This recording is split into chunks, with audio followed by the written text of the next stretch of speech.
What is up, guys? Welcome back to yet another brand new Major Bin Gaming video. I hope you guys are having a fantastic day as always. Now, we've got some interesting news today, going over various different exciting game announcements that we're probably going to be hearing behind, the Game Awards that's just coming up, various different titles coming to Game Pass, and also Netflix gaming as well today. So do stay tuned just to hear about all these different topics. There's more than that as well, but let's start off with the first one, which is actually the fact that Elden Ring may be getting its new content update very, very soon, which is obviously going to be the Shadow of the Erdtree DLC. Now, obviously, this game has been out for a decent amount of time now. It's one of my top favorite games, and it came out, it won Game of the Year last year.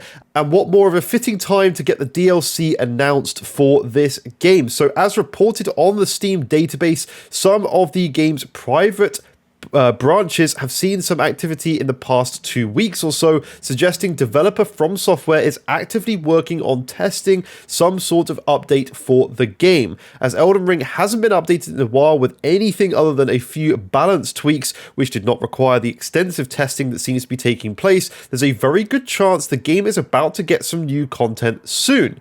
Now, just talking about that, as I said, Game of the Year awards, I have heard rumors already and seen rumors, that this game will actually, or the DLC for this game will be announced at the Game Awards, which would be so cool. Hopefully it drops like late this year, or actually we're already going to be in December at that point, early next year probably for that game, but still I'm extremely excited to see what that has to offer. The next one today is The Witcher 4, which is actually just being discussed now. It is aiming to go beyond current RPGs, says CD Projekt Red. It will be a good entry point for the new fans. Now, that's kind of a key thing, and this is why I just wanted to briefly touch on this game. This game is not coming out anytime soon. Obviously, we're many years off. We've just got Cyberpunk updates from CD Projekt Red. So this is just talking about the fact that it's a good entry point for new people to engage in the Witcher universe. Now, I've only played The Witcher 3. I haven't played the previous two, so they're probably going to have something where this game is just obviously good to play on its own. But there's also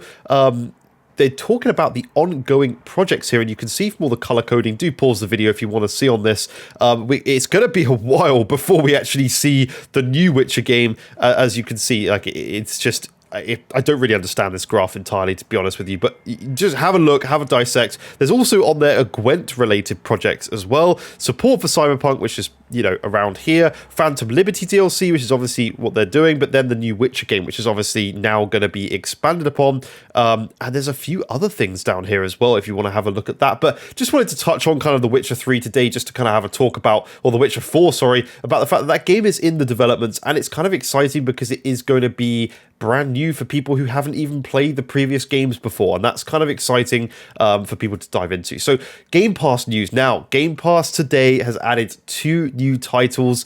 This is both Remnant and Remnant 2 to Game Pass, which is absolutely huge. This is one of the big games of this year, actually, that obviously, as Remnant 2 has only just come out, and it's one of those kind of brand new, very, very good graphics. I think it's an Unreal Engine 5 game, actually, and this is now on Game Pass, which is just, to be honest, huge. It's also on PC Game Pass, so I'm actually tempted to dive into this and check it out on the PC, because that's personally where I play the most of it. But yeah, just awesome to see that Game Pass is getting 2 stealth-dropped games today to it. They didn't show this. This is what I think Xbox needs to work on. Like, there's no hype around it. It's kind of, well, there's hype, but it's just dropped and nothing else. Like, they don't talk about it. They don't say we got massive games coming to Game Pass, build the hype, and then drop 2 amazing games. And these 2 really are good games. Like Remnant and Remnant 2 are absolutely phenomenal. So I might give them a download on PC actually, just to give them a try there. But not only this, we've had a few leaks of other Game Pass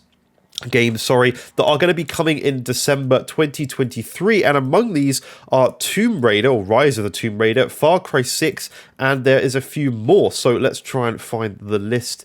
Where is the list? I literally found this before I started recording the video, but it's fine. We're going to go to a different website that's actually showing them properly. So December 1st, we got SteamWorld Build, which is a kind of a newer game. Against the Storm, Far Cry 6, which is quite a big one. I didn't buy that, but I might dive into that. World War Z Aftermath, Goat Simulator 3, Rise of the Tomb Raider, Clone Drone in the Danger Zone, Tin Hearts, While the Iron's Hot, and Spirit of the North Enhanced Edition. So some decent games there coming to Game Pass. Obviously, that's in December, but obviously we've also just got the Remnant games that we've just talked about, which is kind of huge. So that's pretty cool. Lots of exciting stuff coming to Game Pass. And then onto the main kind of final bit of news here for today. Actually, before that, I do just want to quickly say there is a video coming out on my channel very soon about the Game of the Year awards. So make sure you check that one out, because there's some information I have got that I don't think a lot of people know about, to do with some Xbox exclusives that are going to be talked about at the Game Awards, and we'll see if it comes true, because I am very, very strongly thinking it will. But anyway, let's go on to the final bit, which is Netflix getting its biggest games yet with the GTA trilogy in December. And obviously this is a streaming platform, and where you're going to be game streaming. This is just all very odd to me. The fact that Netflix is now diving in, and please do have a read of all this if you'd like to. Obviously, the GTA trilogy was not the best release anyway. We know this, but the fact that these are coming to a Netflix platform, like a literal film series streaming platform, is really, really odd. But they're kind of doing big moves. They're getting quite a few games. As you can see here, Netflix can't stop, won't stop offering some of its biggest titles on the streaming service. We've got Kentucky Route Zero, Before Your Eyes, both Oxenfree games, including the Oxenfree 2 that's just recently launched, Immortality, Spiritfarer, Dead Cells, next year will bring Katana Zero, Death's Door, and Hades. Now, they're kind of going for these indie-style games that, don't get me wrong, these games are phenomenal. Like Hades, Death's Door, Dead Cells, Katana Zero, very, very big indie games that have done extremely well, got phenomenal reviews, and these games are now coming to Netflix. And according to this, recent reports have suggested that that Netflix games aren't being played by a significant chunk of its users.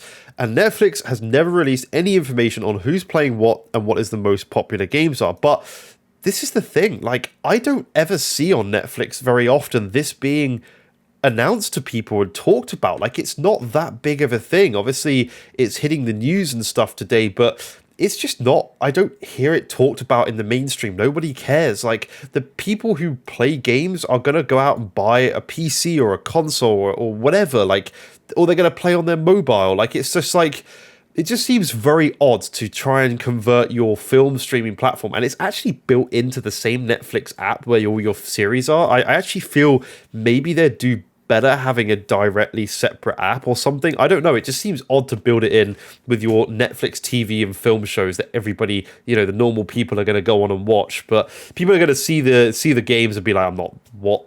Gaming on Netflix? What? Like, and the chances are you're doing it on a TV remote, and it's just like, how, what? Like, you're just not going to do it. So I don't know. Seems interesting. What do you guys think about it down below? But that's it for this one. Thank you for watching the video today, and lots more coming over the next few days and few weeks. So please do stay tuned for that. Lots of streams being done, so do click the links down below in the description if you want to come to those streams, and I'll see you in future videos, guys. Have a great rest of your day. Bye-bye for now.